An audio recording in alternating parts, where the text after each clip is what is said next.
If you've been hurt really bad by a narcissist or some other toxic person, or maybe they've even destroyed your life or destroyed something very important to you, it's really easy to fall into that mindset where you want to get justice, where you want to make them pay for what they've done, or at the very least, you want to make them see the harm they've caused, accept accountability for that, and perhaps most importantly, you want them to feel bad about what they've done to you. So sometimes you think you have to confront them, you have to face them head on, and you have to make them see what they've done, accept the blame, and feel bad. And then you want to watch them suffer on top of that. That doesn't really work. There are many issues with that. First of all, you cannot make a narcissist feel accountable for things they've done wrong.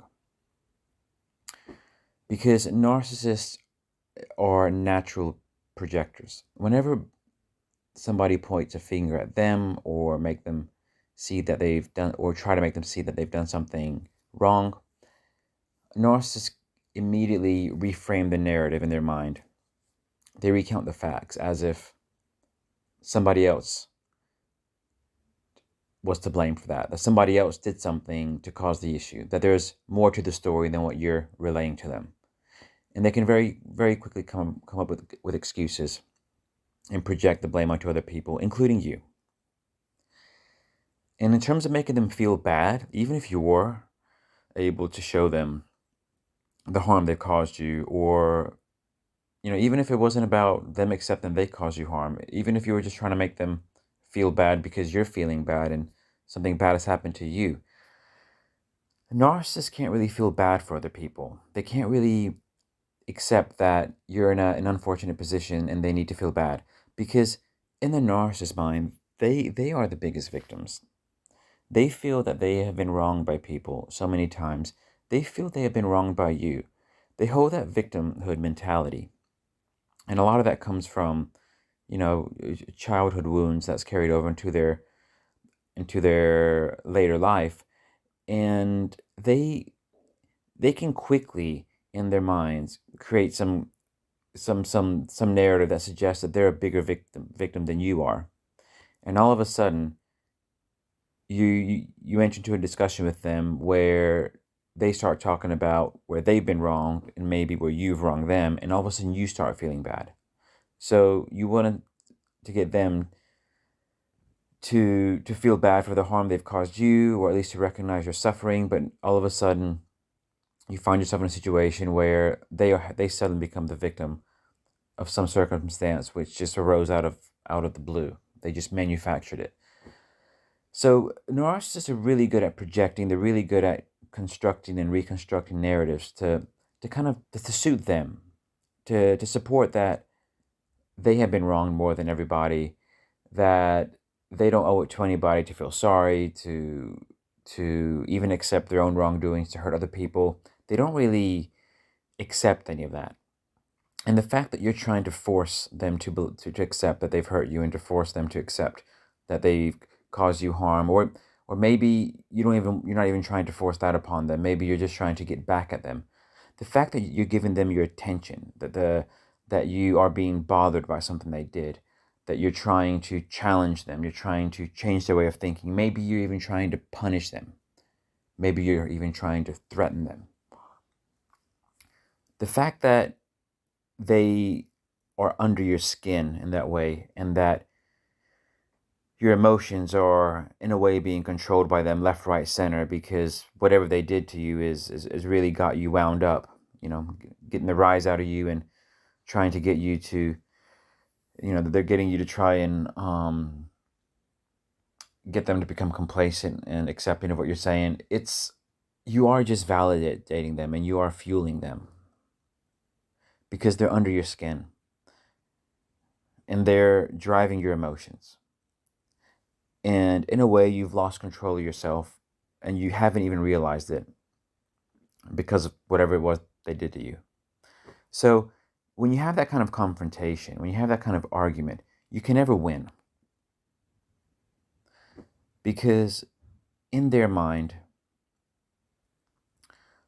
just the fact that you're bothered by it already shows their superiority over you.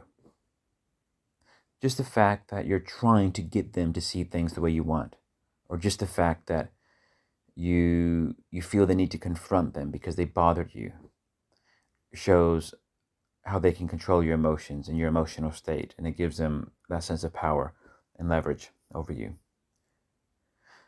So that's why the best thing with narcissists is just don't engage. Don't engage. And when you learn and accept, when you learn about narcissism and you accept them for who you are, you realize you don't have to engage, because you notice everything they're doing, and you know that nothing good can come out of trying to confront them. So just don't let them be a part of your experience. They don't fade away like that from one day to the next.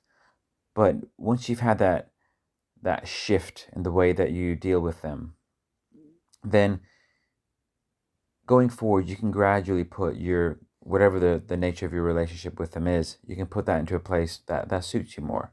And it could just be that you keep the interactions with them at the most superficial of levels, and that's all you're ever going to have. And that's fine. The moment they realize they can't get fuel supply out of you, they don't see you as someone who can nourish their narcissistic needs, they'll be forced to find somebody else who can play that role. They may not be super pleased that you're not that person anymore, but sooner or later they'll just let you go, and then you just have to learn to live your life without them being a part of it, or without them being an important part of it. They can be a very superficial part of it if they must. But trying to engage, trying to win, trying to defeat them by making them see and feel bad about something they've done, or trying to act off feelings of vengeance, it just doesn't really get you anywhere. Those are short-term solutions. They're not even solutions. They're short-term reactions you have where you're kind of losing it.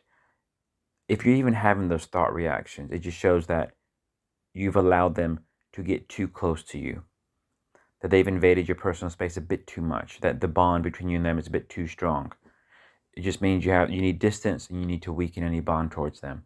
You do that, and all of a sudden, you won't care enough about them or about the things they do, or even if they did try to bother you or hurt you, it wouldn't sink in the same way, to the point where you feel like you would even need to take revenge or punish them, because it's neither here nor there, really. And that's the point you want to reach with narcissists, where you don't care about them enough for them to really have an impact on you. And if you're not there yet, that's what you have to practice doing. Because, like I said, as long as you're trying to defeat them when you are engaging with them, as long as you're engaging with them in that way, they are winning, because they're under your skin. They're affecting your emotions. Learn to just release that. Really, you don't even have to do anything. It's about releasing. And it takes time, but in time, you can release all that bondage. And then they have nothing they can do. So they'll look for, I guess you can say, a replacement.